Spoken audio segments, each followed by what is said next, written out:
Le projet OCRI, objet de la présente cérémonie, a été élaboré sous le leadership du ministère du Cadre de Vie et des Transports chargé du développement durable avec l'assistance technique et financière de la FAO. La phase d'élaboration a été inclusive, participative avec les communautés à la base, les institutions locales et celles des acteurs de l'environnement et de l'agriculture et les partenaires techniques et financiers pour plus de synergie et de complémentarité avec les initiatives en cours et à venir. Le ministère du Cadre de Vie et des Transports, en charge du développement durable, a initié à juste titre ce projet qui a été approuvé par le Conseil du Fonds vert pour le climat pour renforcer la résilience des communautés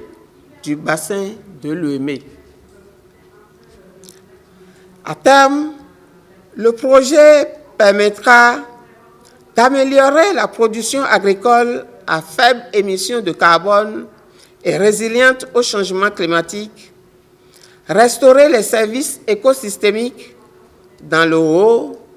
et moyen Ouémé. Le projet OCRI d'une durée de 6 ans et d'un budget total de 35 millions de dollars américains a été principalement financé par le Fonds vert pour le climat pour un montant de 18 millions de dollars. Le reste du budget sous forme de cofinancement provient du ministère du Cadre de Vie et des Transports chargé du développement durable, y compris le cofinancement du Fonds national pour l'environnement, du ministère de l'Agriculture, de l'Élevage et de la Pêche et de la FAO. Cette mobilisation conséquente